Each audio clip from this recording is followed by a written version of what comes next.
আরেকটি গণিত দেখি আমরা, সেটা হচ্ছে বাগানের বা পুকুরের চারপাশে যে রাস্তা থাকে।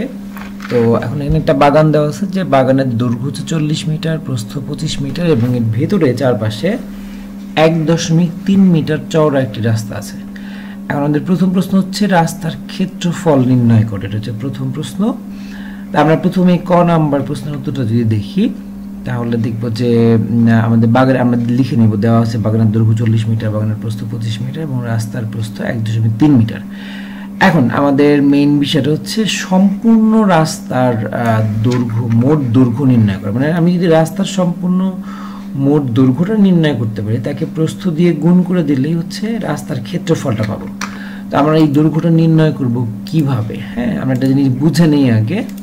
সেটা হচ্ছে যে এই আমি এখানে যে এটা আঁকলাম, এটা হচ্ছে রাস্তার দৈর্ঘ্যটা।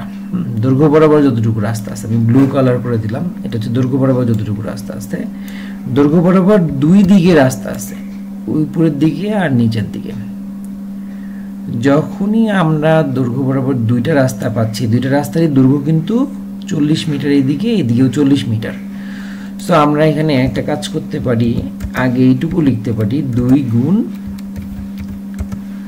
40 মিটার, রাইট? এটা হচ্ছে কিছু অংশ পেলাম।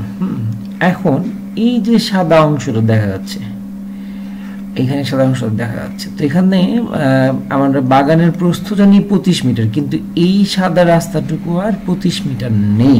কেন নেই? কারণটা হচ্ছে যে তোমার এর মূল কারণটা হচ্ছে না থাকার কারণটা হচ্ছে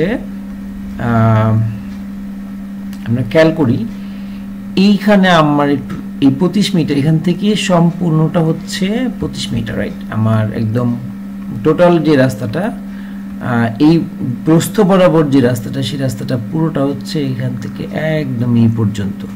তার মধ্যে এইটুকু বাদ যাবে, এইটুকু কতটুকু বাদ যাবে? 1.3 মিটার। আবার এইটুকু বাদ যাবে, কতটুকু বাদ যাবে? উপর থেকে নিচে 1.3 মিটার। কয়টা 1.3 মিটার বাদ গেল? দুইটা। এটা হলো একদিকের, মানে এই রাস্তাটার দৈর্ঘ্য বেরোবে। তার মানে এই রাস্তাটার দৈর্ঘ্য হচ্ছে 25 বিয়োগ 2 গুণ 1.3 মিটার, রাইট? এটা একটা পার্ট। এটা হচ্ছে আরেকটা, মানে আমি 25 মিটার থেকে এই দুইটা 1.3 মিটার বাদ দিয়ে দিছি, এই জন্য 2 দিয়ে গুণ করছি।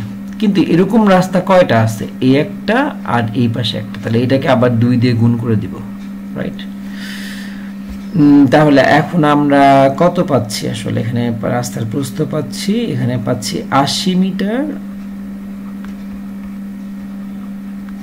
যোগ 2 গুণ এই যে 25 থেকে আমি 2.6 বিয়োগ করব, 25 বিয়োগ 2.6,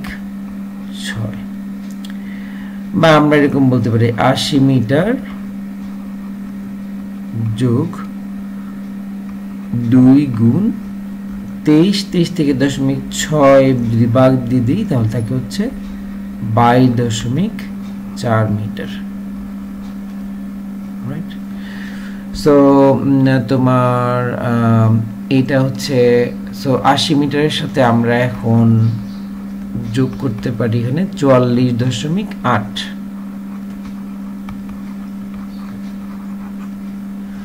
বা 124.8 মিটার।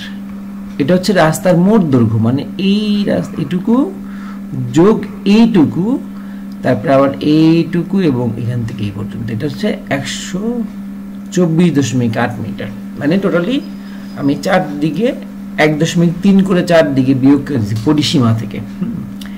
এখন আমি যদি বলি যে ওকে রাস্তার ক্ষেত্রফল, সুতরাং রাস্তার ক্ষেত্রফল আমরা এবার রাস্তার দৈর্ঘ্যকে প্রস্থ দিয়ে যদি ভাগ করে দেই, সুতরাং রাস্তার ক্ষেত্রফল কত? ওই যে রাস্তার দৈর্ঘ্য যেটা 124.8 গুণ হচ্ছে তোমার আমাদের রাস্তার প্রস্থ হচ্ছে 1.3,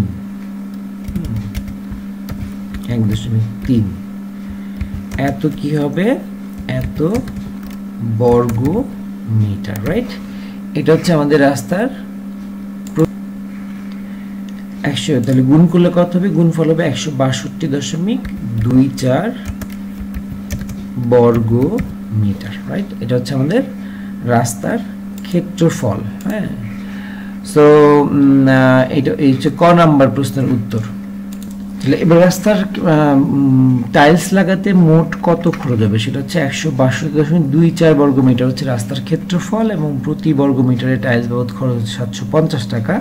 তা টাইলসের মোট খরচ কত হবে গুণ করে দিলে, আমি যদি এই বর্গ মিটার ক্ষেত্রফলের সাথে 750 টাকা গুণ করে দিই, তাহলে আমরা আনসারটা পাবো যে আমাদের টাইলসে মোট খরচ কত হবে। তো এইভাবে তোমরা লিখে দিলে তোমরা পাবে। আমি এরপরে তোমার বাগানের যদি বাইরে চারপাশে হয় তখন আমরা কি করব সেটা হচ্ছে আমি একটু পরেই তোমাদেরকে করে দিচ্ছি।